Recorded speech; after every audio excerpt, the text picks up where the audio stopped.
Please join me as we welcome Don Durham.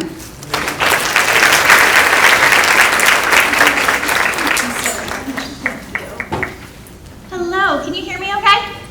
I'm having a very Britney Spears moment here. Do you see this? If I break out into oops, I did it again, just go with me on this one, okay? If we have time at the end, somebody remind me to tell you the story about my 8-year-old and the Britney Spears circus stone, okay? Because that's going to be relevant today, I'm sure of it. All right, so well, thank you for inviting me today. I'm very excited to be here. I was so excited to get the invitation. So you are aware, I am a walker. This will be very challenging to stay in a set area that the cameras have told me I need to stay in. So if at any point you see me doing one of these, it's because I'm out of my zone. So I apologize now, but I do need to walk. It comes from being in the classroom. You know that. You can't sit. Professional development days are very challenging for us teachers because we never sit in a chair, an adult chair nonetheless, and then we don't really sit for long periods of time. We're lucky if we get an 18-minute lunch break during the course of the day, right? And 18 minutes is like a blessing. Okay? I do know that. Let me just give you a quick, kind of a little bit of information about where I work. The Pennsylvania Training and Technical Assistance Network, or PATN. I think the best way to describe this is we are the professional development arm of the Bureau of Special Education within the Commonwealth of Pennsylvania. So we work regionally. There's 3 offices, one more towards the Philadelphia area, one in the Harrisburg area, and one out in the Pittsburgh area. Oh, we're putting my back to you guys. I apologize. I'm sorry. I'll stay up this front. We work regionally. We kind of divide the state into thirds, and we move around the state training on high incidence and low incidence with special education. Of course, we know that when we think about special education, what's one of the main ways in which we can reduce the number of special education referrals? Making our tier 1, our core instruction, more robust. So we also think about that when we think about our high incidence population. How can we make our core instruction, our tier 1 instruction, more robust? Okay? So that's what we do at PATN. Today we want to be talking about sound walls and the difference between a word wall and a sound wall because they are very distinct differences. Here are the questions we're going to be asking throughout the evening, and as we continue, we will be able to answer each one of these questions. We are going to answer, how do learners perceive words? Because in order for us to understand the value of a sound wall, we have to know how learners take in our words, our printed language. We'll talk about how a traditional word wall is organized. I think that'll lead us quite nicely into the limitations of a word wall. I'll introduce you to a sound wall, but most importantly, we'll talk about what does it mean for me now? How do I incorporate a sound wall into my classroom? I know that when I would attend professional development sessions, I left there excited, I had lots of notes, I got back to the classroom, I looked at my notes and I said, well, now what? What do I do with this? How do I do this? What do I do with all this information? How do I take it and do something with this? That always drove me crazy when I would go back to the classroom. And what would happen? My notebook that I took really diligent notes on would go into the shelf. And then about 6 months later, I'd pull it out and say, I wanted to do something with this, right? Yeah, I see a bunch of head shakes. I can't have that. I need the now what piece. So we're going to make sure that we spend some time doing that. And I'll show you some videos of sound walls in use because I think you need to see it and feel it before you actually can be able to put it into your classroom. Okay? So those are our questions that we'll be working through throughout the evening. So let's start right away when we talk about how do learners perceive words. We have to understand our language system if we're going to understand an instructional tool we want to incorporate into our classroom. Our language system is comprised of individual speech sounds. Now we take these individual speech sounds and we co-articulate them. Or in more scientific terms, we smush them all together so we get long strings of speech, right? We don't do this. Like I, it's, or read. We don't do that, right? We smush them, we co-articulate all those sounds together to be able to get these strings of speech. However, we do know that our speech is made up of these individual speech sounds, and we call those phonemes. So if you hear me say phonemes or sounds, I'll kind of go back and forth between the two terms, okay? And when we think about these phonemes, these individual speech sounds, we talk about them in 2 ways. We talk about them in regards to the place of articulation, so where in the mouth they're happening. Is it happening in the front of my mouth? Is it happening in the middle of my mouth? Is it happening in the back of my mouth? We also talk about them in terms of manner of articulation. What is going on with the airflow in my mouth to make this phoneme, to make this sound? We have to think about it this way because this is how students, our learners, perceive words. They're paying attention to where in their mouth things are happening and what's happening with the airflow. I know it sounds so silly, but kiddos are thinking about what their mouth looks like and feels like because that's all they have to go on, okay? And we categorize our phonemes, or these sounds, in these categories. We talk about them in regards to manner of articulation, or what's happening with the airflow. And I'll go over each one of these, but just to kind of give you the first list here, we talk about them in regards to a stop sound. We then have nasals. We have your fricatives. Be very careful about how you say that word, okay? We have your affricates, your glides, and your liquids. Again, this is the manner of articulation, what the airflow is doing. Within each one of these categories, we could then have different places in the mouth that these sounds are occurring. I'll go over each one of them with you, though, so you have an idea, because just a list won't make a lot of sense to you, okay? Let's start with our stop sounds. Stop sounds are just a big puff of air that come out of our mouth. So if I were to put my hands in front of my face and I make the, go do that for me. Would you put your hand in front of your face and go, do you feel that puff of air? Yeah, that's your stop sound. So if I were to do that with me. You feel that puff of air? Those are our stop sounds. Right down here below, I have listed your stop sounds. Notice these are not letters, they're sounds. How do I know they're sounds? They have those little slash marks, right? Yeah, that's how we know they're sounds, they're not letters, okay? So do me a favor, just say all of those stop sounds, keeping your hand in front of your mouth, and go through that list. Good. Did you feel any difference as to where in the mouth those sounds were happening? Let me talk about that. I feel like a is more in the front of my mouth, right? And I feel like a is more in the back of my mouth. So those sounds can happen in various places in your mouth, but they're all this big push of air, a stop sound. Does that make sense? Awesome. Then we have your nasals. Kiddos love this because it involves their nose. You know how they have this thing with their nose, okay? That's why we have hand sanitizer. Okay? Your nasal sounds, the airflow comes through your nose. So at any time if I stop the airflow, if I plug my nose, I can't make this sound anymore. So I'm going, I can't make that sound anymore, right? So go ahead and make that sound for me. Now plug it. You've just cut off the airflow, so therefore you can't make that sound anymore, okay? And again, this is the manner of articulation. What's happening with the airflow, the place could be different. So if I were to make the feel very in the front of my mouth. If I were to make the I feel a bit in the middle of my mouth. And we all love to hate this sound, but it's a necessity in our language. We have that sound, You kind of feel like you're gagging yourself, right? That's more towards the back of your mouth. Okay, so we have different ways in which, or different places in which our nasal sounds can occur.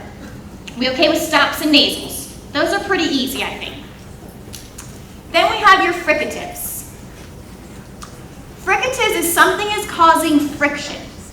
Something's getting in the way of the airflow. It could be your teeth, could be your lips, could be your tongue, could be, lips, teeth, tongue, I got it. Okay, something is causing friction, and therefore, instead of a puff of air coming out, it's a limited, more like a stream of air coming out. So if I were to go, if I put my hands in front of my face, I could feel air, but it's very minimal. Because my teeth are on top of my lips and there's friction there. It's not allowing my airflow to come out. So go ahead and make those sounds for me. Just think about what might be causing that blockage of the air, that restriction. Are you at the sound yet? Why do I have two? We'll talk about that. It's not because I was wrong. We'll talk about that, okay? Make those sounds. See if you can find out what's causing that airflow to be restricted. Your last one is j, like genre, pleasure, ja-ja-gabor, like the sound, okay? It was my teeth causing friction, maybe my lip got in the way, but something's blocking that airflow and it's becoming a little bit more like a stream. Fricatives we're good with, yes? Okay. Someone say I love fricatives? Love it. Okay, I'm not repeating that one though. All right, so we have affricates. Here's how I like to think of affricates. I like to think of them like tug of war. You know how you have two kids pulling as hard as they can on the rope, and somebody eventually gets smart and lets go, and the other kid falls down, right? You see this on like, if we still do field day. Do we do field day up here? We don't have field day anymore. We have fun cooperation day. But let's just continue. So we have this tug of war, right? And some kid lets go, and the other kid falls down. That's what I feel like with an African. I feel like something is pulling, and then all of a sudden it lets go. You've got something causing some friction. There's a little bit of tension there, and then all of a sudden there's a big release. So if I were to make the ch sound, I'm starting out with some tension or some friction being caused. My airflow is a little bit blocked, but then all of a sudden it releases. So I'm going ch, ch. Make that sound with me. Ch. Do you feel that? It's restricted and then it just punches out. Yeah? Ch, j, ch, j. Those are your two affricate sounds. Okay? Then we move to your glides. Glides sound just like what they are. They literally just glide in to the adjacent sound. It makes these phonemes very hard to segment from each other because they're just kind of stuck to the next phoneme. So it makes it very challenging. So when you look at those are really hard. When you think about your students and how they try to tap out or segment sounds, those become rather challenging to segment or to pull apart because, excuse me, I'm just going to come here, they just kind of right up against the next person, okay? Yeah, stay with me, don't get away from me, okay? They kind of get stuck there, so it makes it a bit of a challenge, right? Oftentimes, there is a glide that's kind of hidden in a phoneme that you don't even know is there. And until you point it out, then you can't get rid of it in your head because now you know it and you notice it, all right? Then we have our liquids. And here's the best way I can describe a liquid. Let me see if I can do this without making too much of a mess.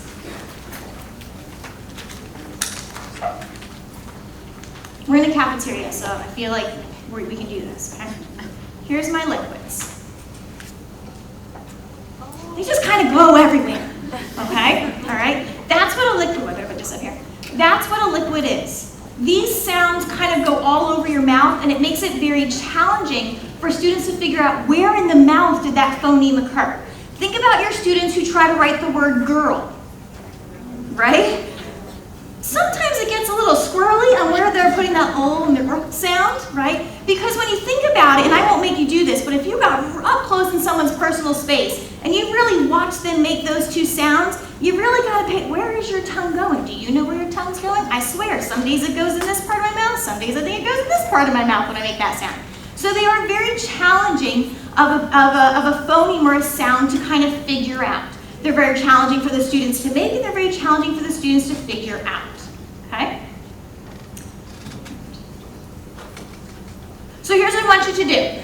I want you to find an elbow partner. If you need to find two elbow partners, that's okay. Think about these categories in regards to how we categorize our sounds. We categorize them by manner of articulation, what the airflow is doing. Say each of the sounds and practice them. And I want you to do this because we're going to have a little pop quiz in a few minutes. So I need you to be ready for that pop quiz, okay? All right, take some time with your elbow partner and practice these sounds. All right, are we ready for a little quiz? Okay, try not to peek a lot. I mean, it's okay to look a little, but try not to peek a lot. Here's what we're going to do. I'm going to give you a sound.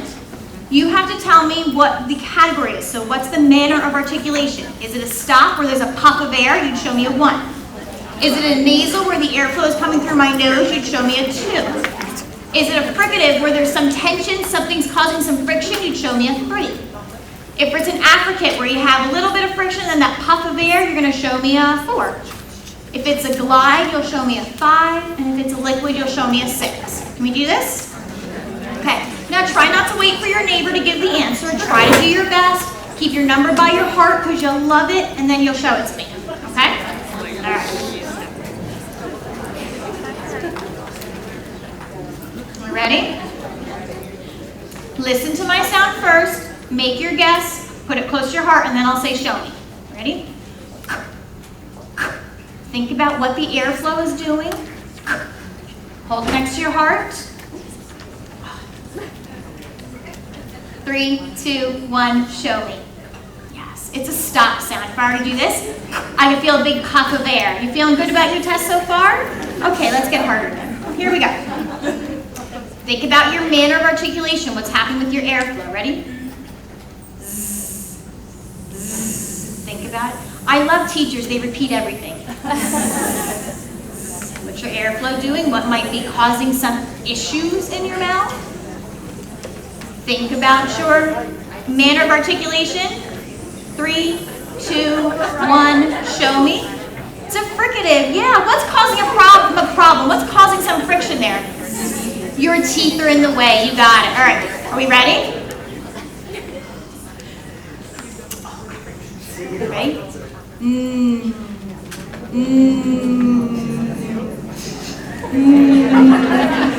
A little cold today. Think about your airflow. 3, 2, 1, show me. That's a nasal sound. Our airflow is coming through our nose. If I were to plug it, I can't make that sound anymore. Do you see why kids really love to do that? Yeah, they love that idea. All right, here we go. Oh, okay. J. What's that sound? What's the manner of articulation for J? Think about what's happening with that airflow. 3, 2, 1, show me. It's a fricative. Something's in the way, and then all of a sudden that puff of air comes out. Nice job. Nice job. Now, if your friend's not getting it right, don't shove it in their face. Say, come on now, friends, I'll help you, okay? All right. So, did I say fricative? I'm sorry, I said affricative. Thank you. Oh my goodness. Thank you. We had a mutiny on our hands. Thank you. Was I right in number 4? Yes, I was right. Oh, good. All right, are we ready for the next one? Oh, we can do this one. Okay.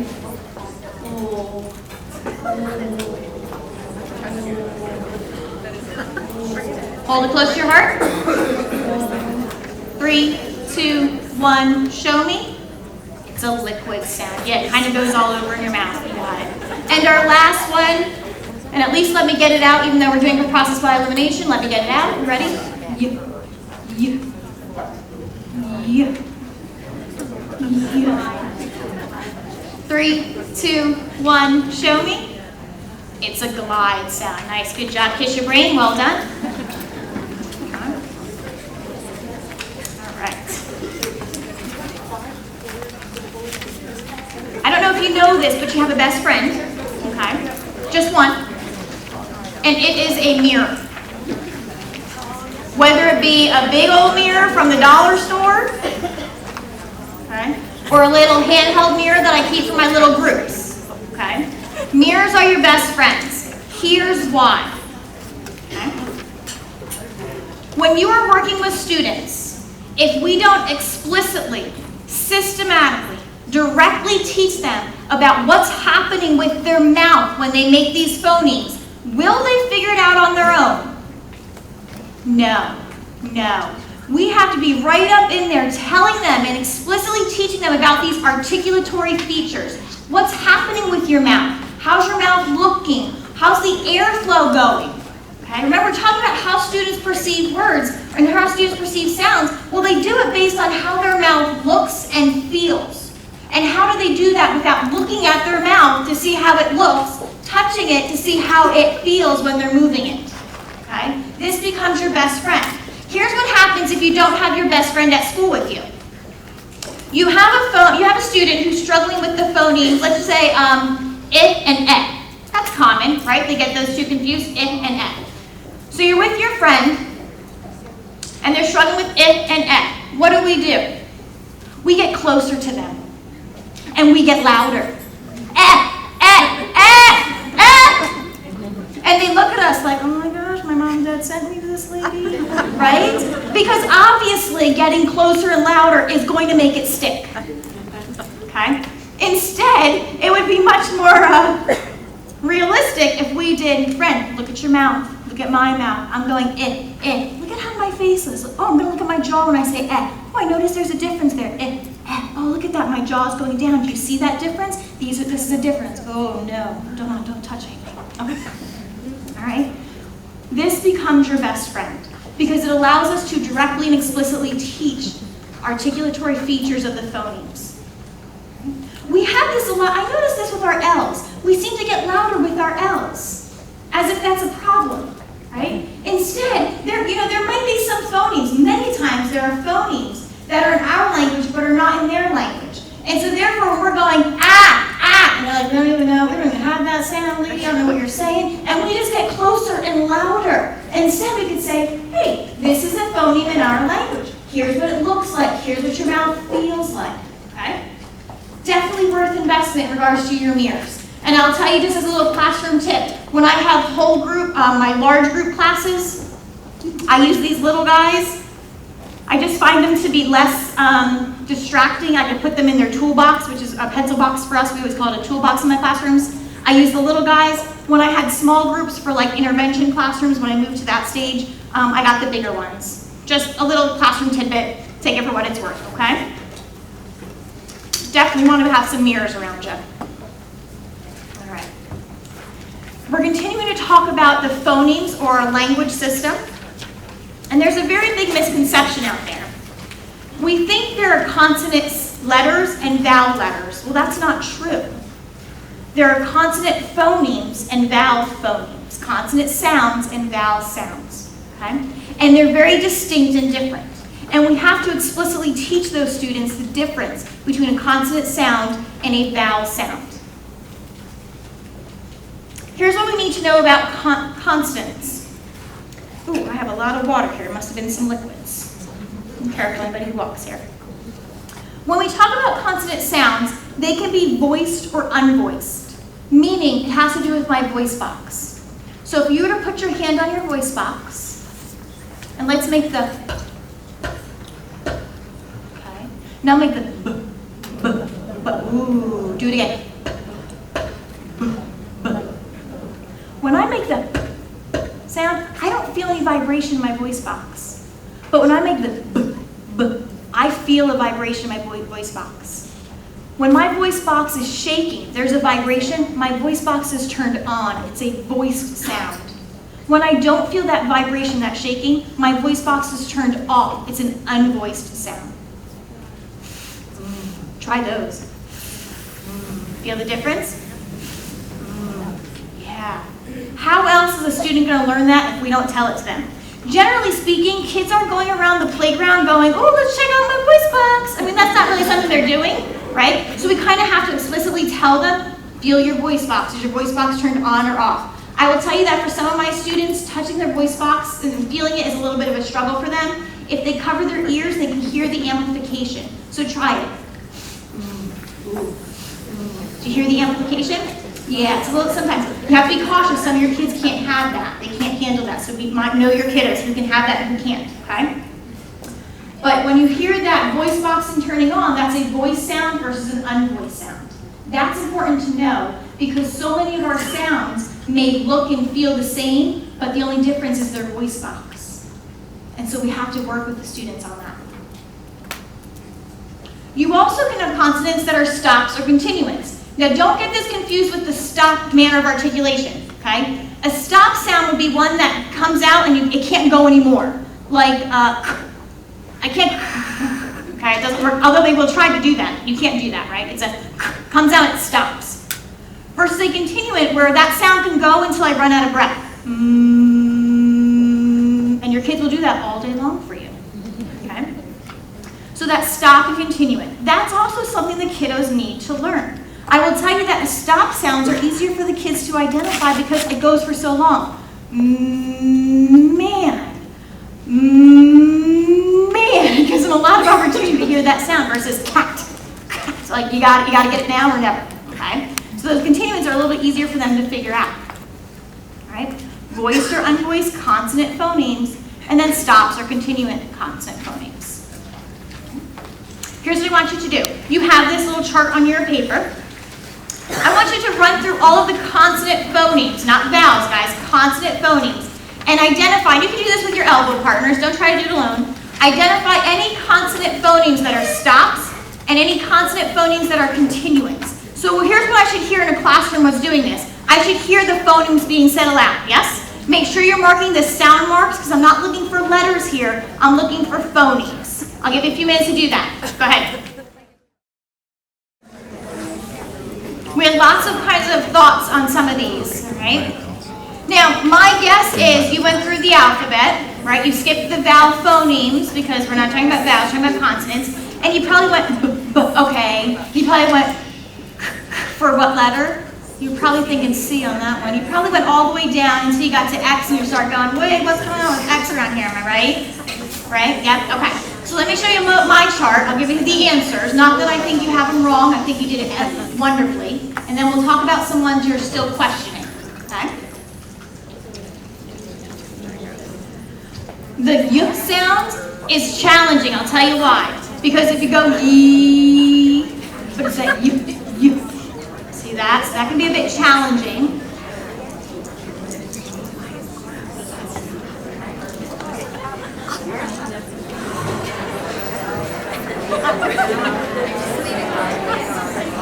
Remember, we don't go because is er. We go we don't go Okay.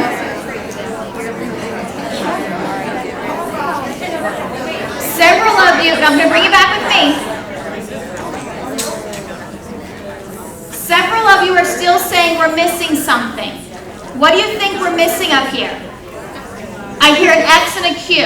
All right, so let's talk about that. The letter is X. The sound is X.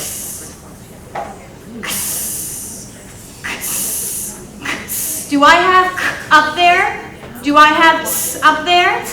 The letter is X, but two phonemes come together to make that sound. Do you see that? That blows kids' minds all the time. When they're segmenting a word like box, all of a sudden it goes b-ox. Okay? So I don't need the letter X because we're talking about phonemes here, and I have the k sound in there. What was the other letter you were questioning? You were questioning the Q, but again, Q is a letter.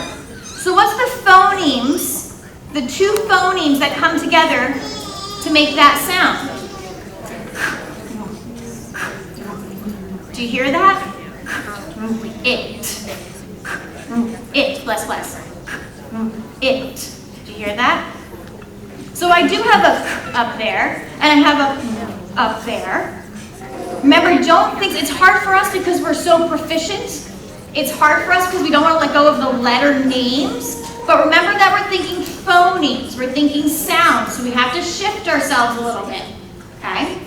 Had I done this with friends who had no knowledge of our print system, perhaps it would have been easier because they have no print to associate with. Okay? But remember, we're thinking phonemes and sounds. And again, if we don't explicitly work with students on what these are, they're not going to come up with them on their own. They're not talking about it at the lunchroom and on the play date they're having on Saturday. We have to explicitly work with the students on these pieces and parts. And you can absolutely have a mirror out here. You can sit there and say, you know, when you say the sound, do you hear it going for a long time? Do you see your mouth continuing to make that sound for a long time? And when you make the do you see your mouth continuing to make the sound for a long time? So we can show them what it looks like and what it feels like. Here's your challenge. Touch your voice box. Go through each consonant phoneme, consonant sound. Determine if it's voiced or unvoiced. If you need to amplify it, cover your ears. But put a U next to any phoneme that's unvoiced. Put a V next to any phoneme that's voiced. Go ahead and challenge yourself. See if you can do it. I'll tell you what helps out a lot is if you do a voice sound and an unvoiced sound next to each other. So if I go, you could really hear the difference, right? If I go, you could hear the difference. I could feel the difference. Now those are digraphs, they're not up there. But what would be another great one to show you? Or how about I think it's a little hard because your muscle moves right here. Be careful, you're not paying attention to your muscle, you're paying attention to your voice box. Okay. I'll give you a minute to get those down. Now, students can't see this in the mirror, they have to feel it. And again, if you're not explicitly teaching it to them, they're not going to get it. But did you ever have a student write the word, let's go with, oh, they wrote the word skin, right? I got a cut on my skin, and instead of writing S-K-I-N, they write S-G-I-N, skin, right? That's a pretty common, right? Make that sound for me. Look at your neighbor when they make the sound. Their mouth looks the same. What's the only difference? Voiced and unvoiced. Yeah. So those differences are challenging. If your mouth looks the same, the airflow feels the same, and the only difference is your voice box, that's got to be called out to them. Okay? That's why voicing and unvoicing is so important when you're thinking of your beginning learners.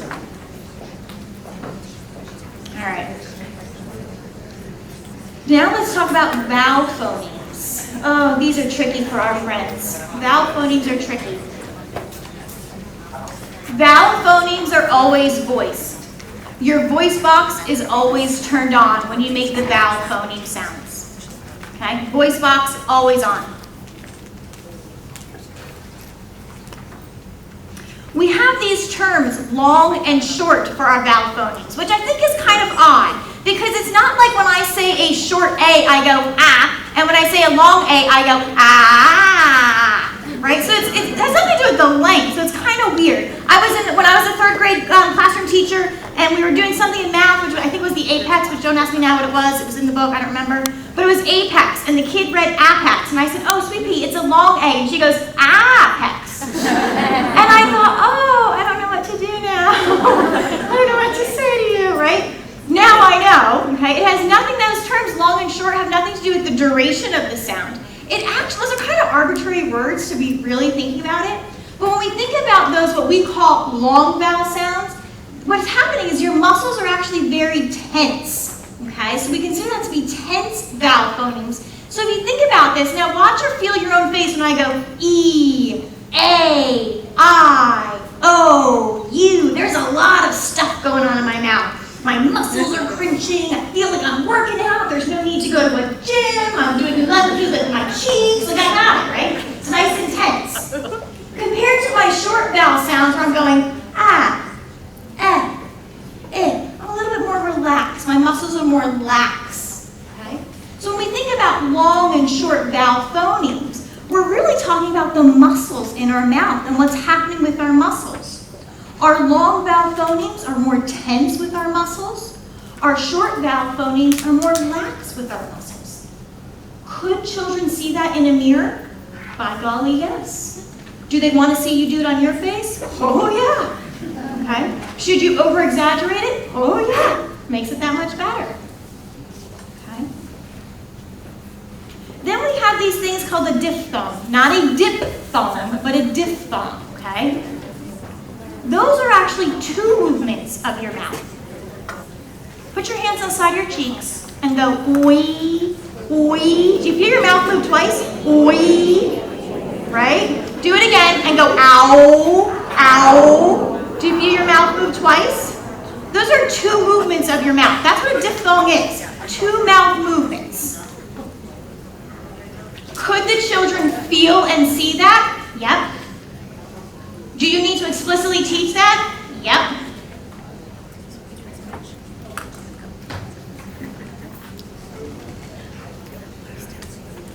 Then you have your vowel R phonemes. Now, in the classroom, I always called this bossy R, and then I got to the interventionist classroom, and I called it R controlled, and then I became an instructional coach, and I really started to watch what was happening. I thought, ooh, did I screw up? Really, when I called it a bossy R or an R controlled, you know this, the kids overgeneralize, and then every word that has an R, bossy R. Really, because it starts with an R? I don't think so, right? So I started to switch the way I called it, and I started referring to it as vowel R, trying to trick them into remembering vowel, then R, vowel, then R. One vowel, then an R, okay? So I just had to start shifting the way I thought it when I described it, and I used my terminology. But that vowel R, so R, or, those three sounds, R, or, okay? The vowel sound kind of gets sucked up by the R sound, if you will. Okay? That's kind of in a category by itself, those vowel phonemes. Those can be tricky because that R sound is what kind of manner of articulation, where it goes all over in your mouth. It's a liquid, and those can be tricky for our students. Yeah. Absolutely.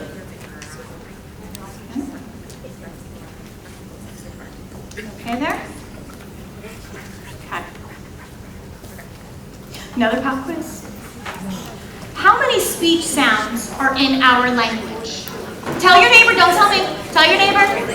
How many speech sounds are in our language?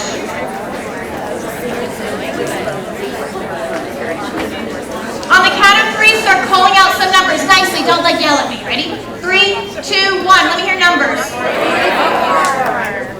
Seriously? 44. Well, I'll tell you the exciting piece is, oh, did you get it? All right, you get it for the day. You got the answer for the day. 26 consonant phonemes, not 26 letters. 26 consonant phonemes, 18 vowel sounds, vowel phonemes. 26 consonant phonemes, 18 vowel phonemes. You know what makes it really fun to be a teacher of beginning readers and writers? Over 200 ways to spell these 44 sounds. It's like herding cats. Don't you love this job we have? I love it. Okay? When we think about 44 phonemes, you'd say, oh, 44, that's reasonable. Okay? All right, give me 3. I can handle 3. Okay? We have to be very careful because remember, students perceive sounds based on how they look and not the print. I'm talking how your mouth looks and how your mouth feels. So that's 44 phonemes, 44 sounds that we need to be explicitly teaching the articulatory features for. Okay? All right. So when we think about language, our language system, we have place and manner of articulation. Place being where in the mouth these phonemes are happening, in the middle, in the front of your mouth, the middle of your mouth, the back of your mouth. And we have manner of articulation, or what the airflow is doing when we make these phonemes or these sounds. We have consonant and vowel phonemes. Remember, we don't have consonant and vowel letters. We have consonant and vowel sounds or phonemes. And we categorize our consonants by voiced and unvoiced because our vowel phonemes are always voiced. We categorize our consonant sounds by stops and continuance, whether or not that sound can just punch out or it can continue to go until I run out of breath. And we talk about our vowel phonemes as being tense, or what we call long, and lax, or we call short, because it's all about what's happening in your muscles with your face. Okay? All right. So when I ask the question, how do learners perceive our words? Well, they do it through our language system. We are a speech-to-print system. Our brains are not hardwired for reading and writing. There is no circuitry in your brain built to understand what to do with these printed symbols. But our brains are hardwired for language. We take in this printed world through our language system.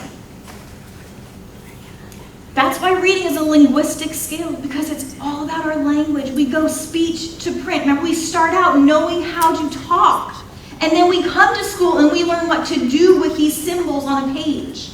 But we've got to start with our language. So when we think about how do students perceive words, the first thing that can come to your mind is language, speech. And what's speech? The phonemes.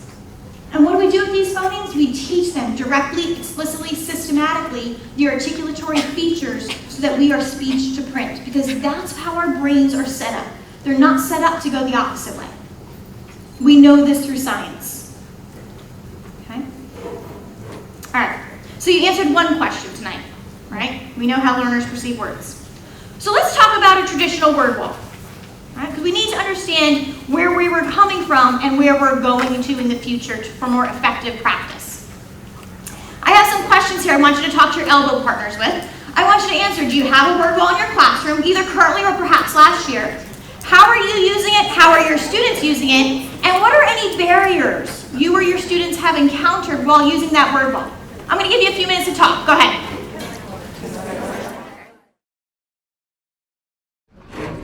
Let me tell you my experience with my word wall. I had one every year in the classroom faithfully. It was beautiful. It matched the theme of my classroom, and every year it changed. And every year my husband got the bill for designing my classroom, and he said, seriously? seriously, again, now we're on to Wales. Why weren't we just doing something last year? But it matched beautifully every year. And then I'd have a student come to me. I used it only during writing time, the only time I ever used that word wall. And I spent a lot of time on it. And I only used it during writing. And a student would come to me, and he or she would say, I need to know how to spell something, and I'd say, go to the word wall. And 25 minutes later, I look over there, and he's still there. And I'm going, seriously? Go sit down, it's done. Now we have to go to lunch. We gotta go. Right? Does it sound familiar to you? Okay. All right, so I wasn't alone in this adventure. Okay. Does anybody else get lectures for the amount of money? Don't tell me that. I get enough lectures for all of us, believe me. Here's what we know about word walls. Okay? They are organized alphabetically. They go from letter A to letter Z. I mean, that makes sense, right? Alphabetical order. The words are listed by the first letter the word is printed in. Right? So I know where to put it on the word wall by the first letter the word is printed in. A lot of times, we really focus on the shapes of those letters or the shapes of those words. Right? You've done that. You've drawn the box around it. You could buy cute little products that have tall, low, down, deep, right? Okay. And when you think about it, the focus of these word walls tend to be different in every classroom you walk into. Right? Sometimes it was different even in my own classroom, and I was the same person in there every time. Right? And unfortunately, and this is true for me as well, it became wallpaper. And instead of being a tool, it was, I have it up. Look, you did your walkthrough, there it is. Right? Yeah. Or was that one day over the summer where I said, oh, I just got to go and get this up? And then, as long as I had it. But I used it very limitedly as a tool because it really wasn't a great tool for me to be using. Here's a picture of the word wall. It's adorable, isn't it? Do you like it? I'll work hard. Starts at A, goes to Z. I'm looking at the first letter that every word starts with, right? I think that makes sense. Okay. Notice some of the, and it's kind of hard to see, but I'm looking up there and I have the word the and that under T. Oh, golly. Gosh, I hope they don't go tat. Ooh, that would be bad. I hope they don't go tea. Ooh, that would be bad. But it's got a letter T, and T is where it's going to go because that's what it starts with. So I'm in the clear. I'm good. They'll figure it out on their own. All my students did that anyway. Right? Okay. Here's the thing about a traditional word wall. It goes print to speech. Now, wait a minute. We've already said that that's not how we work. We work speech to print. Now we have a tool, and I'm using that term loosely. Now we have a tool in our classroom that contradicts the neuroscience. The science is saying, hey guys, we go speech to print. It's a linguistic skill. You're hardwired for language. You're not hardwired for reading and writing. And in my classroom, I contradict that by going print to speech. I've got a problem. I have a problem on my hands now. I'm contradicting what we know through science. And I did it for a lot of years. Okay? You know that thing, when you know better, you do better? We're going to learn how to do better. Okay? We don't go print to speech. And so therefore, traditional word wall, that's a contradiction in our classrooms.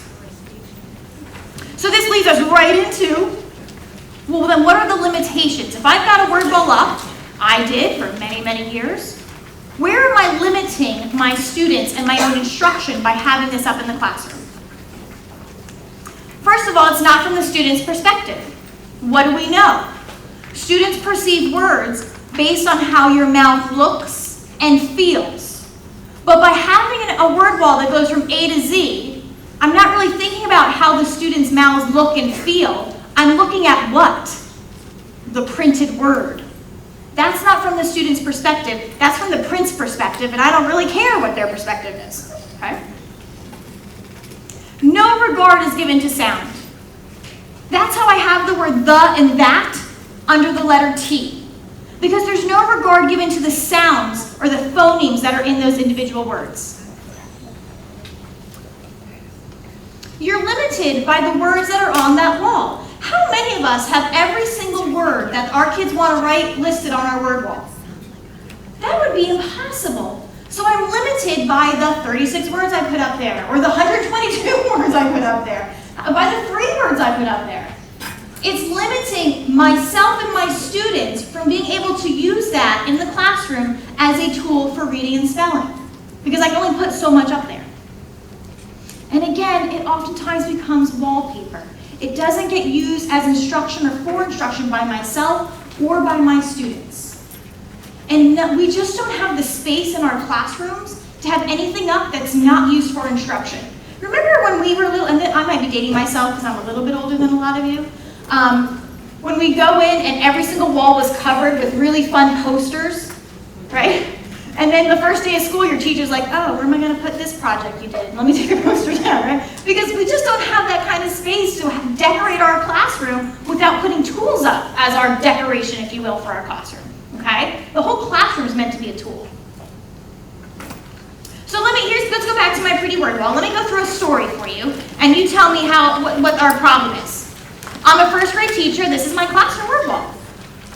Billy comes to me. He says, Mrs. Durham, I have this great story I want to write today. And I say, oh, Billy, let's talk it out, right? Because language is our first go-to. Let's talk it out. Tell me about your story. He says, oh, this weekend, my neighbors came over and they asked me to ride bikes with them. So I went on a bike ride. I went on that trail, the one behind my house, Mrs. Durham. And I said, yeah, we play baseball over there, so I know what you're talking about. He's like, yeah, and then I fell and I got this huge scrape on my knee. I want to write about all the blood.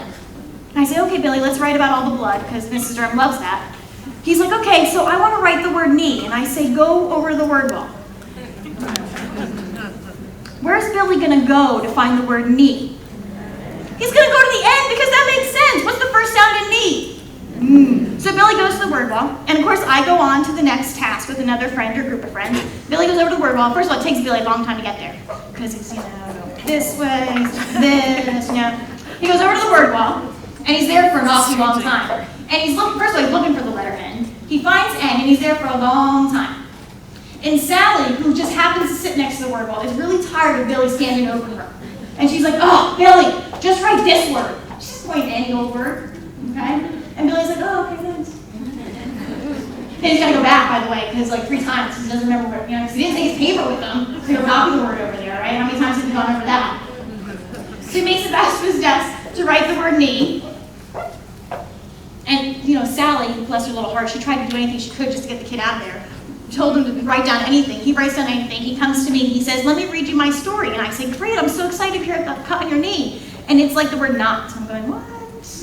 This doesn't make any sense, Billy. I thought you were telling me about all the blood on your knee. He's like, yeah, that's what I wrote right here. Right? And then I'm angry. Billy, we've gone over this how many different times? You take your book to the word wall, and you go and you find the word knee, and he's going, I'm doing everything you're telling me to do, woman, and it is not working. Okay? Now, of course, he's not saying this. He's nodding at me like, uh-huh, yep, yep, I'm following every word you're saying. Yep, okay? That's what's happened to me in the past. Does something like this happen to you in your classroom? Do you have your Billies and your Sallys who just kind of stare at the wall or point at different random things, or sometimes never even make it to the wall? Okay? Yeah. Okay. So here's what the question is. You're going to do a little elevator speech. You're stuck in an elevator. Obviously, you're going to be talking about literacy, because what else do you do when you're stuck in an elevator? You're in the elevator with another teacher, and you have 3 minutes to change this person's world. And you will rock their world. What are you going to tell them about a word wall?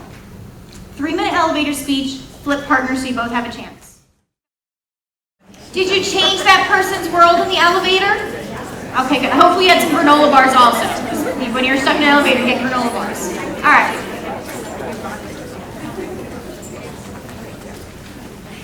So we've talked about what a traditional word wall is, and it kind of led us quite nicely into the limitations of that word wall. So now let me introduce you to a tool, and I do mean a tool for your classroom, called a sound wall. Here's what a sound wall is. It's arranged by speech sounds. Why? Because that's how we perceive words. The printed letter isn't as important as the sound that's in those words. It comes at it from the learner's viewpoint, because we're focusing on the articulatory features. We're thinking about how that mouth looks and how that mouth feels when when we're trying to either put something on the sound wall or find something from the sound wall. It anchors, or it's an anchor to teach letter sound knowledge, and it does that because it connects the phoneme and the grapheme. So it connects the sound and the letter or letter combinations that make that sound. So for example, this sound can be spelled these different ways. This phoneme is attached to these graphemes, letter or letter combinations, that spelling options essentially for how to spell that sound. Okay? And it's limitless with the words you have on there. Because I don't have to be thinking about what word might my student come up with that they need access to. How do they access words on the sound wall? They say it out loud. They hear it. They think about what their mouth is doing. They think about what's happening with inside their mouth, and then they go, I'm feeling like my legs are together and there's something coming through my nose. I better go to that group of sounds where things are coming through my nose. So I have a quick example up here. Let's see if I can do this without falling off. Yep, I'm good. Okay. Oh, no, I'm not doing that. I'm going to stay down here and point. It was a better option anyway. Okay. I have, and this is a quick, really quick, rough sound wall I put up here, okay? Consonants on this side, vowels are on this side. And I'll show you more examples so you can really get a good look. And there's pictures for you in the slideshow as well, okay? I now have an option. When I go to the sound wall, because I want to spell the word phone, right? I talked to my Mimi on the phone, and we did FaceTime, okay? And my friend wants to write the word phone, and I say, sweetheart, how do you think you spell the word phone? And she says, phone. Yeah, go find the on the sound wall and go see what you can do. And then she goes there, and she's got options for how to spell that sound. And she goes, well, we haven't learned this, or I know that the FF comes at the end of the word, so I'm going to make that can't be my option. Now she's got options. I don't have to put, all right, let me get a card out. Let me write the word phone in case another friend wants to have it. Let me put it under the F, or the P, because I'm pretty sure that I'm going phone. Okay, I'm going to go call my Mimi on the phone. Okay. Now I've opened up the world for my students. And quite honestly, I've kind of lessened a little bit for me as well. Okay. When we think about these are some good pictures for you, and you have them in your PowerPoint too, okay? When we think about a sound wall, it comes at it through the arrangement of speech sounds. So look at this sound wall. I have it clustered by nasals, by glides, by liquids. You can see my affricates there. I'm clustering them by the manner of articulation. Why? Because when I taught explicitly, directly, and systematically these phonemes to my students, we talked about these articulatory features. And we talked about, and I do this even with 5-year-olds. They can know that a sound is a nasal. If your air is coming through your nose, kiddo, touch your nose. That's a nasal. Plug your nose. They can learn that. A 5-year-old can learn that these are glides. They're going to go right into the next sound. A 5-year-old can learn what a stop is. Now, in my kindergarten classroom, did I add a stop sign next to the word stop? Yeah. Did I add a slide next to the glide, next to the category of the glides? Yeah, because they needed that extra support. Okay? Sometimes even my second graders. Okay? But they're clustered because they're arranged by speech sounds, not by the print of the first letter of a word. It comes at it from the learner's perspective. Now the learner is thinking about what their mouth is doing, how their mouth looks, how it feels, and they can go and find what they need on the sound wall. Because they're not looking for a printed word. They're paying attention to what their mouth is doing, how they're perceiving it, and going and seeking out the information to build the word. And it anchors that letter sound knowledge. And let me bring up a close-up of this so you can see it better, okay? When I say it anchors a letter sound knowledge, remember we talked about that connecting the grapheme and the phoneme, so the sound to the letter or letter combinations to spell that sound. So I have that friend who wants to spell something with a sound. They go to the sound wall and they have these grapheme options. Now in this case you have to assume I've taught all of this, and I'm sure the lesson went beautifully. I taught all of it so they know all of it, that's why it's up there. Okay? If I didn't teach it, I wouldn't put it up there, because that wouldn't be very good. Okay? So I'm making the assumption that we've gone over all of these spelling options for the sound. Now my friend goes over there and says, okay, I know the sound's what I want. And I know it's at the beginning of my words, so I know that FF option is off because that only happens at the end. We talked about that. And phone, let me see what it looks like with an F written there. Gosh, it feels scratchy. Doesn't feel like I've seen this before. Let me try it with that PH option. Ooh, this one looks comfortable. This one looks good. I've opened the door for my students to start building their words based on the information that they have, rather than just going and hoping and praying that they find it. Okay? And the likelihood is probably not even up there. Okay? Here's another example of a sound wall. Again, clustered. Here's my stop sounds, my nasals, my fricatives, and we continue to go on. Clustered. Now these don't have labels on them. But the sounds are clustered by the manner of articulation. Because as I taught those sounds and I placed them on my sound wall, we've gone over these articulatory features. Right? Here's another one. This one's going across the top because that's where the spacing was. And if you notice, we can see up there, there's actually mouth pictures of those manners of articulation. You could see some lips with a big puff of air next to the stop sounds. You can see some lips with the stream of just the little bit of airflow that's coming out next to the fricatives. Okay? You can see a cloud of air just kind of gliding in next to the glides. Again, a scaffold for those students who know that this clump of phonemes go together, but they don't really remember why. So we have that mouth picture there to help them associate and make that connection. It's a scaffold for them. Here's a vowel wall. Now remember we talked about that we have consonant phonemes and vowel phonemes, and they're different. They're distinctly different. We don't want to mesh them all together. Okay? So we have our consonants separated from our vowels. Now you might notice the vowel wall is in the shape of a V. It's not because vowel starts with a V. Okay? It has everything to do with how our mouth looks when we make those sounds. So I'm going to do it once, and then you're going to do it with me. I'm going to try to do it from here versus here, because I don't want the microphone to get screwed up again. Do you want to have that? Yes. Okay, I'm going to start up here, even though you can't see. I'm going to go down this way, and I'm going to go up that way. Okay? You guys okay? I don't know where I'm going to go without being in someone's way. I'm going to put my hand here. I'm going to do it first, and then I'll let you do it. So watch me first. E, I, A, I, Ooh. Watch. E, I, I. What's happening with my chin? It's going up just a little bit each time. I'm going to go up this way. Ready? O, oo. Now what's my jaw doing? It's moving up just a little bit. Put your hand under your chin. We'll go slow. Okay? And do these sounds with me. We're going to start up here. E, I, Did you feel your jaw dropping? Just a little bit, but did you see it dropping? See why we have it going down? Because what's your jaw doing? Going down. Now let's go back up. Start with the ah. Oh, where am I? Did I lose my laser? I did. Let's start with that octopus. Ah, o, ooh. And you have two there for ooh and you.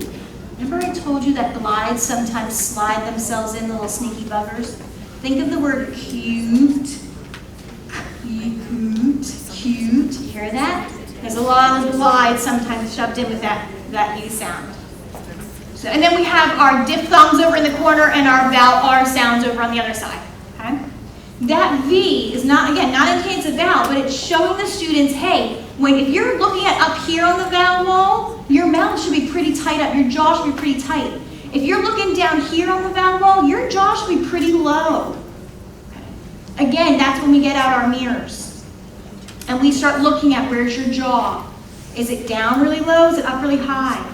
What's your lips doing? Are they making a smile? Eee. Are they big O? Oh. Or are they ooh, a little circle? Ooh. They can see that, they can feel it. Those are articulatory features that we need them to be paying attention to. Now, when you have sounds that are so close together, within like 1 or 2 steps of each other, that's really tricky to tell the difference. I mean, think about that. Let's do an eh to an ah. Put your chin here and go eh, ah, gosh, eh, ah. I mean, it's a slight difference, but is it like a ah? It's not like this big difference that you can really tell. It's a very minute difference.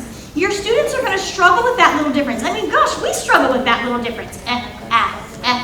It's very small. It's going to take time to really show it to them. What if we did if. Turn to your neighbor and make those two sounds. Look at their mouth. If. Do you see how they're kind of smiling for a lot of it? So that makes it tricky. It's really that jaw dropping that can be a challenge. Right? Yeah. Do you ever look at kids' spelling samples? The next time you do a little spelling inventory, whether maybe you're looking at a writing sample or something, have this image up. Right next to your spelling samples, your spelling inventory, your spelling assessments, whatever you're doing. And look at the kind of vowel errors the kids are making. I bet the sounds are within one step of each other because it's so tricky. Now, you're going to have a kiddo that throws something way out of the park and puts like an ah instead of, that'll happen. But I bet a lot of those errors when we talk about vowel phonemes is because they're within 1 to 2 steps of each other. And the difference in their articulatory features is so small, it's really hard to draw attention to it. Remember I told you this is when we start to get closer to kids and louder, okay? That's not going to do it.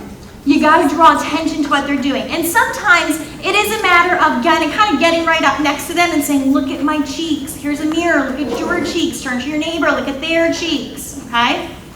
Y'all get really close in your classrooms. You'll see. All right? But we've got to start paying attention to this because this is how they're taking in the world through these articulatory features. All right? Now, my vowel wall up here, I have some added kidlets pictures. Because we know, and there's a great article, and it's in your at the end of the PowerPoint in your resources. Linnea Airy co-authored an article about adding articulatory images, articulatory feature images, when we're talking about beginning learners and beginning readers, and the impact it has on that. Because now when my student goes to the vowel wall or goes to the consonant wall, and I didn't put my kidlets up there, but I have them. I just didn't put them up there, but we have them, okay? Now when my student goes to that wall, they can say, oh, yeah, my mouth looks like this. Let me get out my mirror. Yeah, that's what I look like. And they've got another connection to that phoneme, okay? Because let's be honest. I'm going to send some kids to the sound wall, and they're going to go, I have no idea what my lips are doing, okay? So I've got to give them something to kind of ground them too, right? So we know that's a key piece. Remember that your consonant phonemes and your vowel phonemes are distinctly different. So they need to be different on your sound wall. And we'll talk about how we make that work because of space. And I know, because I worked in a closet for a lot of years. Okay? All right. Here's another example of a sound wall. Now this teacher added some words. You know why? Because sometimes we forget what the sounds are and we need anchors. Okay, we need guide words. And so this teacher added some guide words to help us. It's the word like in cup, right? I can tell you that in my office back at Patton, I have a sound wall, a consonant. I know I sound very dorky, but it's true. I have a consonant and a vowel sound wall up in my office, and I have guide words because sometimes I just need to look, be like, wait, what's that sound again? What's that again? It's like, look, oh, okay, right? I gotta have that, okay? It's okay to have some words up there. They're used as guide words, but the key is the students and you are not limited to the words that are up there. They're just there to help prompt us a little bit about what sound we're talking about. Okay? This teacher also has the schwa up there. So I'm going to guess it's probably a 2nd grade classroom. 2nd, 3rd grade maybe. Okay? Because we've added that schwa sound. We've directly and explicitly taught it. That's why it's there. Okay?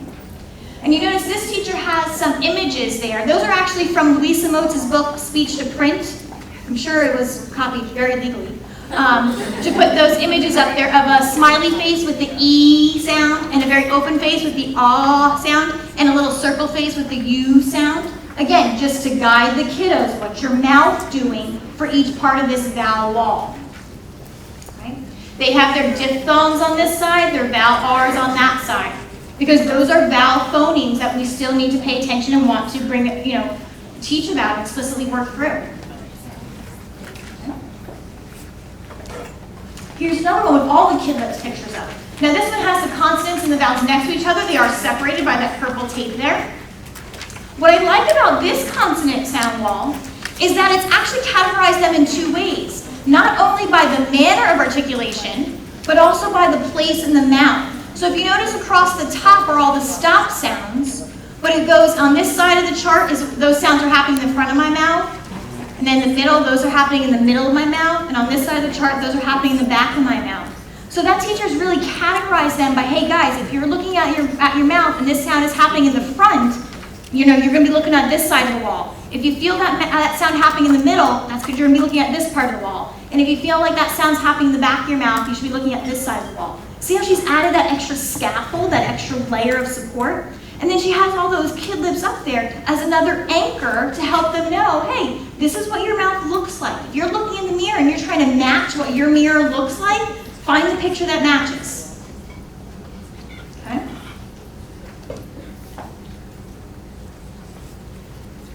So when we think about what is a sound wall, well, it's a tool, and I do mean tool, to help students connect phonemes to grapheme. It's a tool to connect the sounds of our language to the letter or letter combinations to our language. Remember, phoneme is sound, grapheme is letter or letter combinations that represent that sound.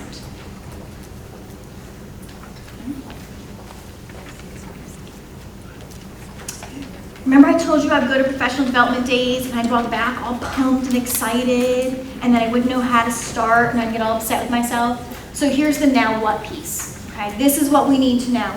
We know how students perceive words, and we know that because of how the mouth looks and how the mouth feels. We know that a traditional word wall is organized in alphabetical order, which can lead to quite a few limitations for our students because it's not taking into account the sounds, and it's not really coming at things from the student's perspective. We know that a sound wall comes at things from a student's perspective. We know that it really emphasizes the sounds and is a way to anchor students and connect the grapheme and the phoneme, the letter-letter combinations to the print. And that's wonderful, and you need to know that background. But now we need to know, how do I put this into my classroom? Okay? First thing you have is on that, I love how they put it in a sheet protector for you. It's like a purple color. On the very back of that knowledge sheet is incorporating a sound wall into your classroom. This is nothing special. These are questions I wish someone would have had me answer before I started putting things up on my walls. Okay? So my fails have become a tool here to help you out. So I want you to just take a minute and look over it, and then we're going to talk through it. So go ahead and take a minute and look at it.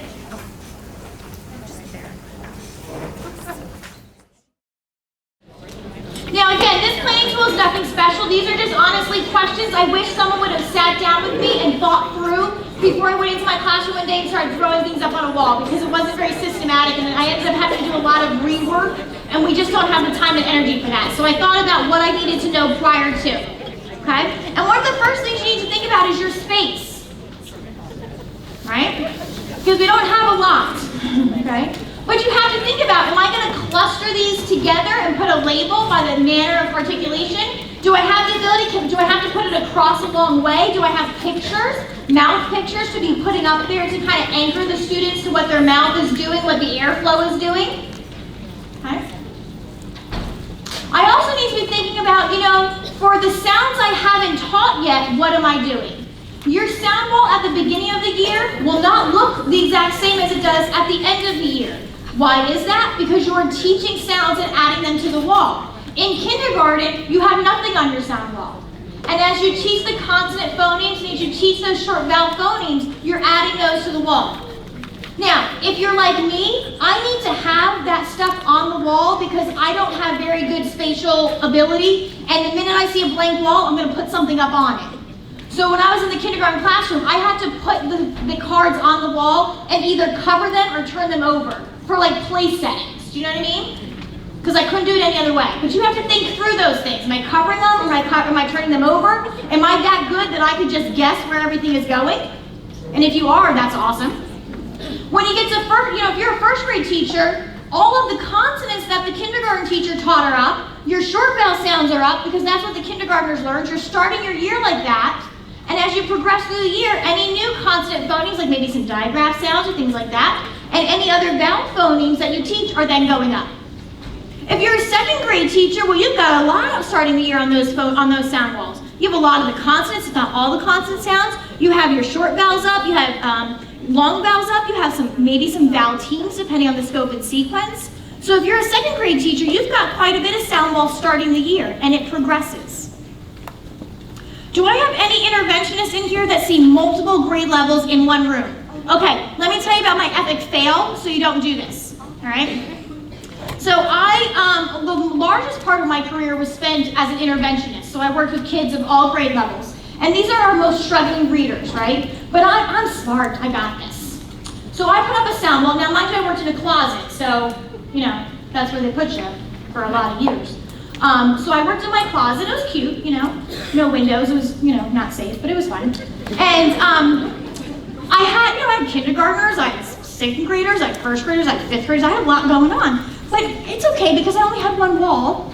So I put up a very large consonant sound wall and a very large vowel sound wall. And remember, these are our most struggling readers. And I put green dots next to my kindergarten sounds. And I put blue dots next to my first grade sounds. And I put red dots next to my second grade sounds. And when my 5-year-old and 6-year-olds got there, I said, now remember, you follow this color. And when my 7 and 8-year-olds got there, I said, now remember, you follow this. No, go to that color. You go to, oh my gosh. What was I thinking? We have our most struggling readers there, and I'm making their life that much harder. They're coming to me going, oh gosh, it's this 30 minutes again, okay? So I made those mistakes. I don't want you to make the same mistakes, so I had to rethink that. And I realized, okay, I'm looking at my space here, and I literally only have one wall, okay, that's usable for a big space like this. And it was my largest wall. And what's my largest sound wall? Well, that's my second graders, because they had so many sounds. So I put my consonant sound wall, my vowel sound wall for my second grade on that wall. And I realized, you know, actually, I work with my kindergartners over here on the carpet. What do I have access to that I can make it easier for my kindergartners who have a limited number, right? Not nearly as many, and I'm continuing to build that. Ooh, I have those science presentation boards. Remember those 3 boards? And I was using things like this. Because I had smaller space, so now I'm using smaller sound cards. Oh, look how smart Mrs. Durham's been, right? Because now, and I take them up and down, the kindergartners come in, I put my science boards out, we go, we've got a consonant, we have a vowel. And then my first graders, I thought, okay, I kind of do my first graders a lot on the table, but I also use them on this little carpet space. What do I have access to? Oh, I have closet doors. Okay, this is my first grade sound wall. And I was able to distinguish based on my availability and my space. So you have to think through those things before you just go, I know you're going to be all gun-ho. Oh, please, you're going to be up till midnight tonight figuring this out. I know it, okay? And I know tomorrow night on date night, this is the whole topic of conversation, all right? Because it will be on my date night, but just wait till my husband hears that, all right? But you need to think through, okay, what's reality in my classroom? What's my space look like? Do I only see one grade level? Do I see multiple grade levels? And therefore, how am I going to cluster these? Do I have the right sound cards? Do I have sound cards at all? Do I have kid lips? How do I add these kid lips? Do I also need mouth pictures? Do I need big ones? Do I need small ones? Do I need both? Okay? So you have to be thinking through all those things. Not to deter you, but to just help you, because I don't want in 4 weeks you to go, oh, that was a silly idea. Let's take that down and start again. I don't want that. I want it to be successful from the start. So think through the planning before you jump right into it. I want to show you what a sound wall looks like in a classroom, because this is what it's going to look and sound like, okay? This is Mrs. Alex Cashman. It's a first grade classroom in the Carlisle Area School District, and I'm very proud to say that this school district uses these sound wall videos during induction of new teachers. Not the first year, because those teachers are already overwhelmed, but the second year of induction, they start with these sound wall training videos, which I'm really proud of, okay? To give you a little idea of what's happening in Mrs.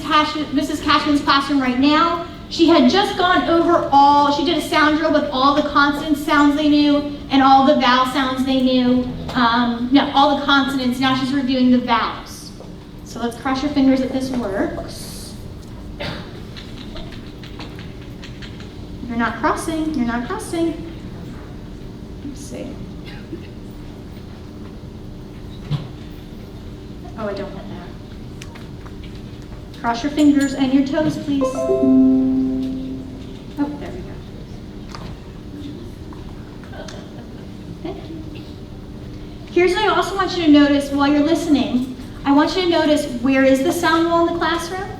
And how is she using it as an instructional tool? So think about those two questions because you're going to turn to your elbow partner and talk about them afterwards. Where is the sound wall, and how is she using it as an instructional tool? And the sounds that letters can make. Now, let's play our game. I took some of our sounds down off of our vowels, but I need your help because I don't know how to put them back in the right spot. You have to help me. So what we're going to do is you're going to look at the card.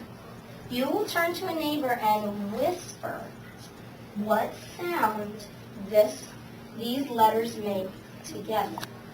Then I will say, wait guys, then I will say 1, 2, 3, and you tell me what the sound is. All right, go ahead, turn to your neighbor. Are you ready? Is right here. 1, 2, 3. All right, let's see who can get it in the right spot for me.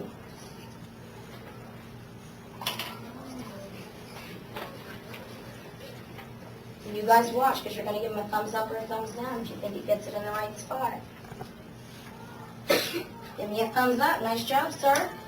All right, here comes your next one.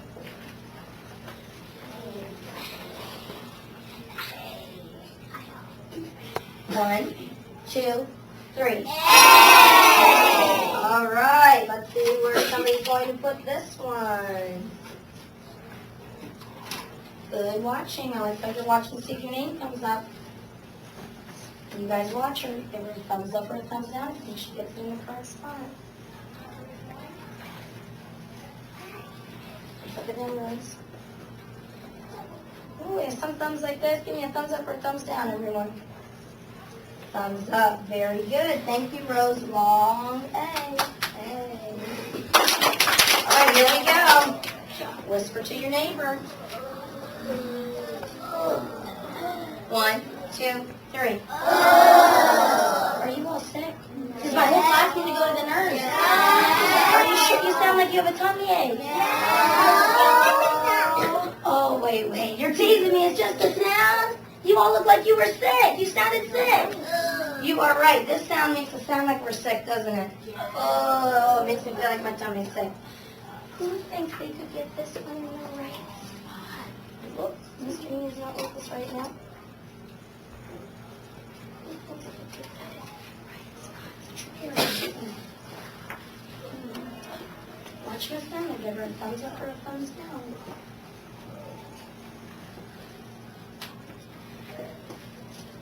What does everybody think? Oh, give Miss Emma a round of applause. That one was very good. She knows that it's a short O sound. That makes us sound sick. Okay, here comes our last one. You're doing a really great job. Pat yourselves on the back. We're doing here. 1, 2, 3. Hey, let's check it out here. And watch him. Our last one to give a thumbs up or thumbs down.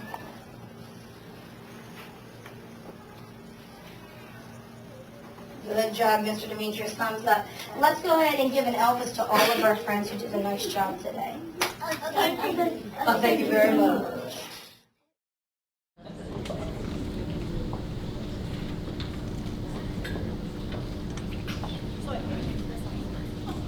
Okay, so I asked you to look at where was the sound wall located, and then how did this teacher use it for instruction? Turn to your elbow partner and talk about that for a minute.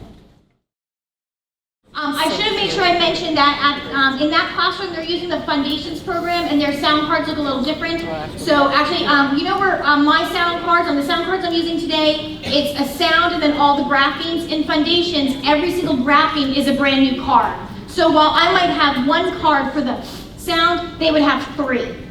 So it's a little bit set up a little bit differently, which means her wall had to be a lot bigger and had to have a lot more movement. She was using sticky tack to go up and down, and then she also had, if you notice, she had mouth pictures just at the smiley, at the ah and the o, you know, the round mouth there to kind of guide. And then in Foundations, again, the card it gives the sound, it gives a guide picture, and then the guide word. So that's how Foundations is set up. Okay? What did you notice about the placement of Mrs. Cashman's sound wall? Low. Why? So the kiddos could not only see it, but they also could what? They could interact with the sound wall. What a great idea, rather than having, a lot of us have space all the way up top, right? But we can't interact with it up there. This was in a location that both the students and the teacher could access it and access it quickly. And how did she use it as an instructional tool? What were some things that Mrs. Cashman was doing with this tool? She was moving, the kids were moving up and down.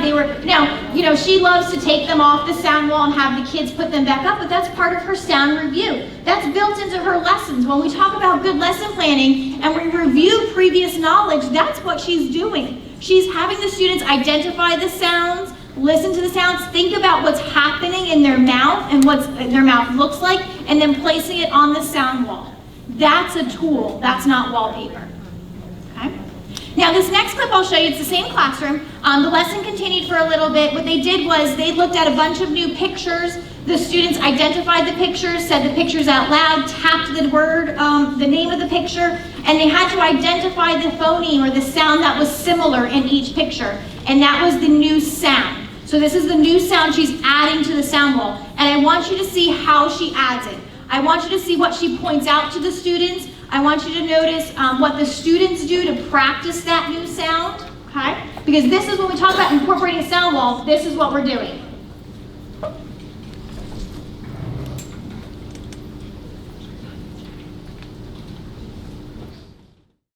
My friends, we know our new sound is oo.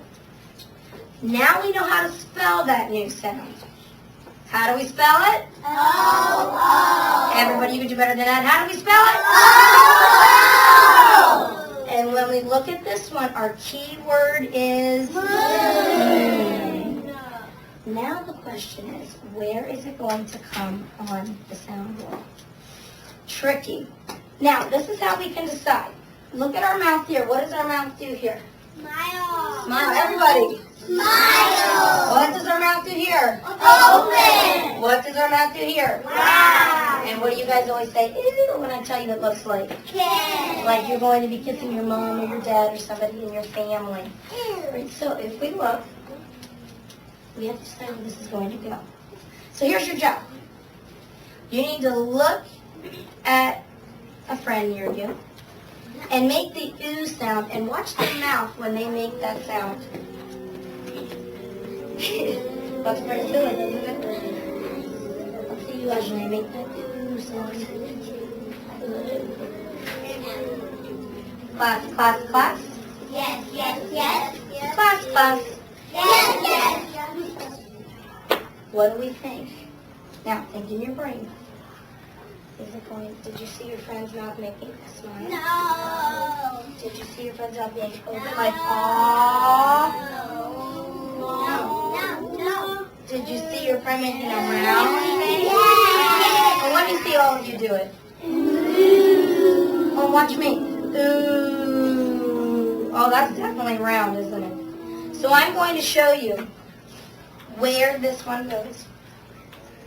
It goes right here, under what we think is a long U. But if you remember, long U has that tricky Y with it to make it say U.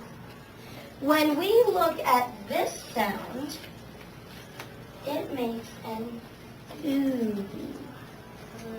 All right, say oo one more time. Now say it 2 times in a row. Now tell me how to spell it one more time.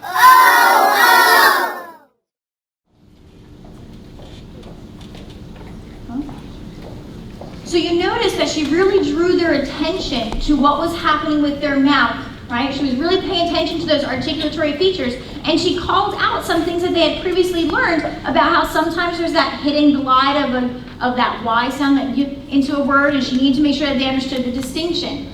This is a classroom that uses the sound wall as a tool.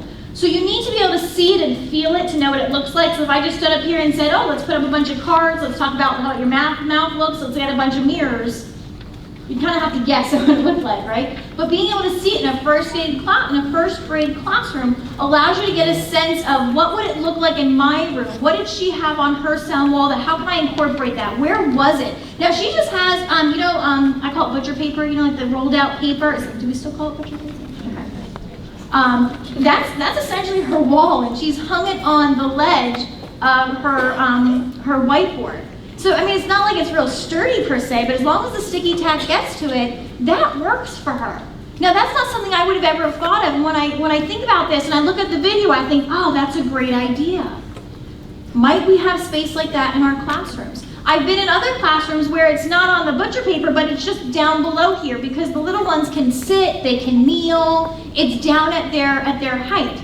Now, I'm not saying that when teachers have it up high above, you know, it's still not a usable tool because as long as you are going to it and the students are going to it, but if they have access to touch it, for them to add the sounds, for them to cover it up or to uncover or reveal the sounds, you're certainly adding a layer of ownership to that sound wall. The more they touch it, the more likely they are to use it. The more you go to it and use it, the more likely are they to start to get the idea that, oh, this is probably something important. Okay? So I want you to take a minute there to look at that planning tool. And I want you to start to think about your classroom. You've set your classroom up for the year. You know what space you have and what space you don't have. Start thinking through, where might I place a sound wall? Is my consonant sound wall, my vowel sound wall going to be able to be next to each other, or do they have to be apart and separate from each other? They might have to be apart and separate, and that's okay. Do I have sound cards? What do I need to be thinking about when doing sound cards? Do I have the ability to get mouth pictures and kid pictures? I had a kindergarten teacher who had this great idea. She asked her kids to stay in for recess one day, and she took a camera and she took pictures, and she would say to the kids, make this sound, and she took pictures of their mouths because it was ownership, it was theirs. And then every kid had like a book of their mouth.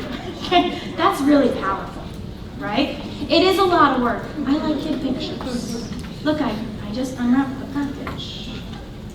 Just saying, okay? But it definitely helps. Remember I told you there's that great article in the resource section here by co-authored by Linnea Airy that talks about the impact that having those pictures of those articulatory features certainly had. So I know I gave you this a little time before you had headed out to the raffles and did all that, but I really want you to go through each of those questions and start thinking, how would I make this work? Where would I make it work? What do I need? If you've got a buddy here from your school or for your grade level or your district or something that the 2 of you or 3 of you can start thinking about, okay, look, if I start thinking about this and you start thinking about this, how do we pull all this together and really make this work? I'm not saying you can't put a sound wall in your classroom with the only wonderful person in your building. That's not what I'm saying. But it's nice if you've got a buddy or a couple buddies to kind of bounce things off of so that you can really work through the process and bounce ideas off of each other together. So I'm going to give you about 4 minutes to go through those questions. Go ahead. I lied a little bit earlier. I know, don't tell my daughters. Remember when I told you you had one best friend and you need that best friend in your classroom all the time? I lied, you need 2. You need your speech and language pathologist. Huh? Make friendly with them. Bring them chocolate. As the holiday season arises, find out what they like. Okay? They love this stuff because they do this all the time. I bet you if you walked into their room, and they probably have a small room like I always did, let's be real, okay? They have mirrors. Because they're always talking about what's happening in your mouth. They're always talking about the muscles and their articulatory features. Now, they might not say those words, and that's okay. But that person also becomes your best friend. So I lied. You need mirrors and you need your SLPs. Okay? Because they know this stuff. And I guarantee you that any of your kids in your classroom who have speech and language IEPs, if we looked through their goals, we're going to see a lot of this information there. And wouldn't it be great to buddy up with your SLP when you're doing this direct explicit instruction on articulatory features? Gosh, this was years ago. I was in a district where a speech and language teacher would come into the kindergarten classroom. This was a while ago. I don't even think I can tell you the year. And she did the sound instruction. She and the teacher worked together, but it was mainly the speech and language teacher that did the sound instruction because she had that knowledge, and the kindergarten teacher was there as backup to, kind of work the classroom in regards to logistics. But that individual is someone that you need to get friendly with, okay? Because they are a go-to source for you. Okay? Now the question arose with, if you look on my sound wall, my kid lips for the long I sound have 2 pictures. A true linguist, I'm talking a hardcore linguist, would tell you that that I should be a diphthong because it has 2 movements. I, slight, I. You kind of start in a smile with big cheeks, and then your jaw goes up. I, feel it? I. Put your fingers on your cheeks. If you have big Bruno cheeks like I do, that works. Do you feel it? A true linguist is going to say that's a diphthong, it should be moved over. And I'm not going to get into a conversation with a true linguist. I am not that, I mean, I love phonology, but I'm not that hardcore of a linguist. So when I think about where that I goes, I refer to Louisa Moats, and she puts it there, so I think I'm good with that. Okay? But yes, if an SLP questions you, you say, I agree with you. And I'm going to keep it there. Don't say that. Here's some chocolate. Okay? But yeah, a true hardcore linguist would say it's two movements. Very slight, not nearly as much as the ow or the oi. Okay? Good questions, good questions. All right. We know that a sound wall becomes an instructional tool. It will become an instructional tool when you make it the instructional tool. Right? Which means you have to interact with it. The kids have to interact with it. A sound wall takes that approach of speech to print because we know that's how our brains work. And if we contradict that with any tools in our classroom, we're going to have a problem with our instruction, with our students' learning. And when you teach your beginning learners or the most struggling learners in a classroom or in a school setting, contradicting the science and the practice becomes a very big problem. We know that how students perceive words is based on how their mouth looks and how their mouth feels. Therefore, we should be drawing attention to that as well. And we want to be connecting those phonemes with the graphemes, or the sound with the letter or letter combinations that represent those sounds. The fact remains that putting the evidence into practice is hard. Sometimes it feels scratchy, a little uncomfortable, kind of goes against what we might have learned or thought we knew, or maybe what a mentor or colleague thinks they know or taught us. It's not easy work. But when you think about the positive outcomes that your students have, I don't see any other way to do it. It has to be worth the time, the effort, the energy, the sometimes scratchiness of how it feels to be able to put that evidence into practice. Because that's when we'll see our positive student outcomes. And I don't know about you, but when I'm in my classroom and I have my most struggling learners, K to 5, and I'm watching them struggle, I feel the moral need to do anything and everything I can to make this better for them. Because I know their trajectory will not be good if they're not reading by a certain point. I know that. So I need to get them there, and I'm getting them there by using the science, that evidence, and I'm putting it into place in my classroom. I'm putting it into practice. That's what sound walls are doing for you. I know it's not easy, but we've got to work through that.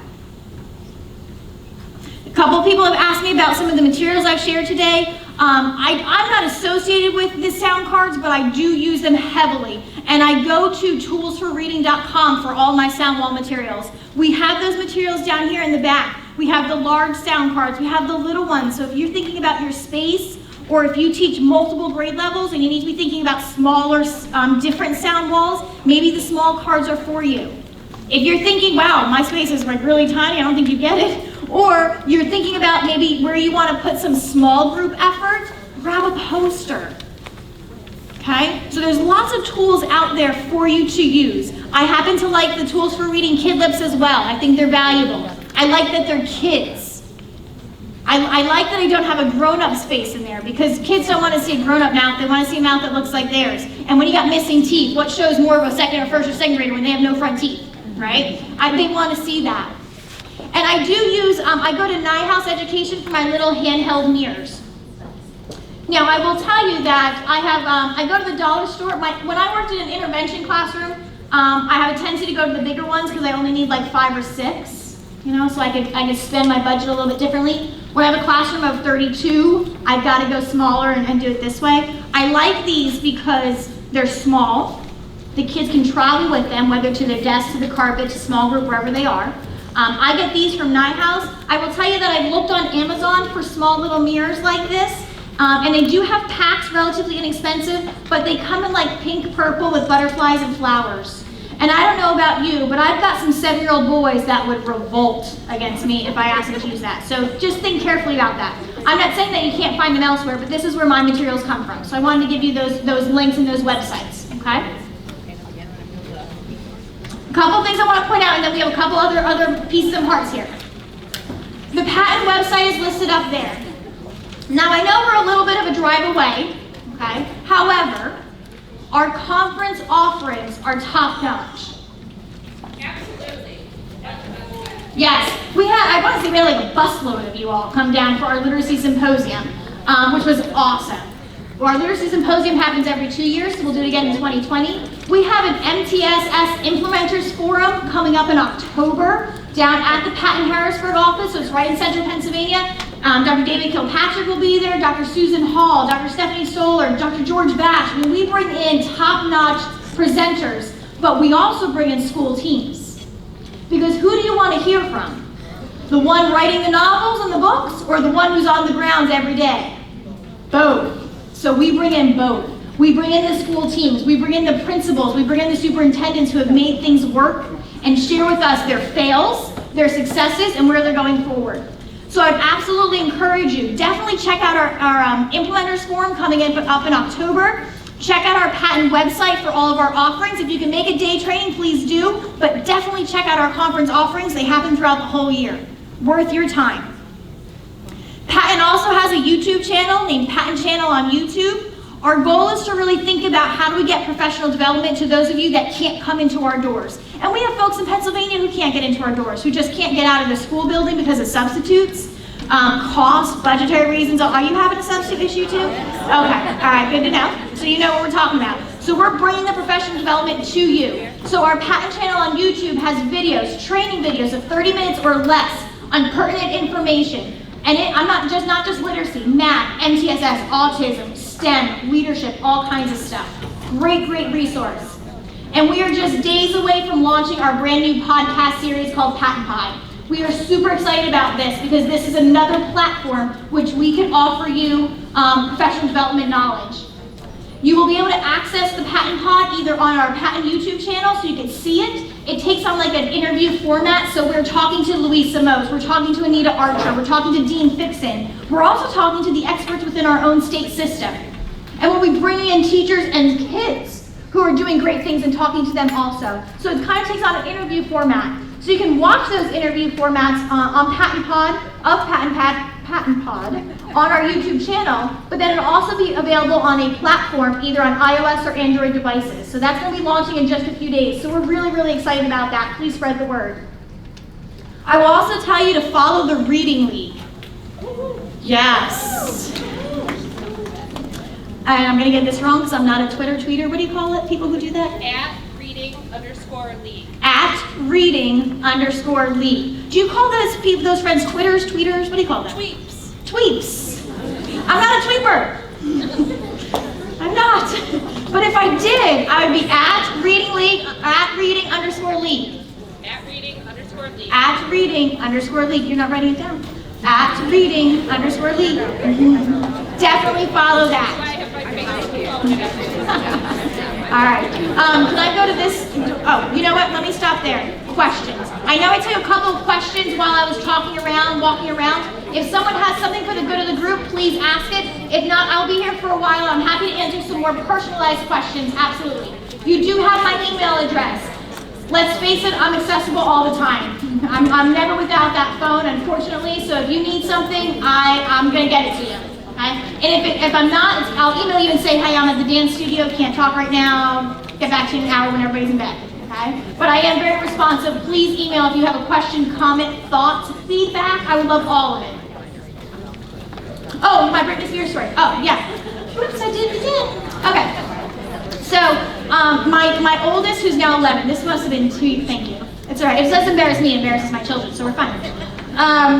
We were 8 and 9 at this time. My girls are 11 months apart. Don't ask. It was not planned. We don't need to go over how or why. Okay? It is what it is. I've heard all the words you need to say. I got it. Okay? But they were 8 and 9. And I don't know why, but we were having a whole girls thing. Dad must have been away, and we were talking about songs that would match our personalities. And my oldest by the time was 9. She struggles with everything. She has high anxiety, is a selective mute. High anxiety. And she fights for everything. And I said, you know what, baby, your song is the fight song, because you got to fight for everything. And I said to my little Olivia, who she's a pistol, she might be like me. I said, Legs, I call her Legs, your song is try everything, because she will put an effort into anything. I mean, she'll tell you flat out if it doesn't go well, she will let you know quickly, but she'll try everything. And I said, what do you think Mommy's song would be? And I remember, they're 8 and 9.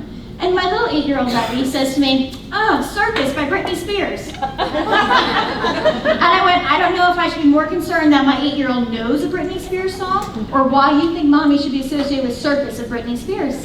And I said, why is that? You know, because first of all, I had to go and listen to the song, because I didn't know, because I'm that out of it. And she goes, you know, because we're kind of wild in this house. You got to round us all up. You're kind of like the ringmaster. I was like, good call. Go pick up your socks and go to bed. We gotta get going here. Yeah, so Britney Spears is very popular in our house. We listen to Circus when I'm super unhappy. I'm like, what do we not understand about Mommy being the ringmaster? And we play that song. Sometimes it goes well, sometimes it doesn't. But yes, that is my children's Britney Spears song for me. So thank you for reminding me.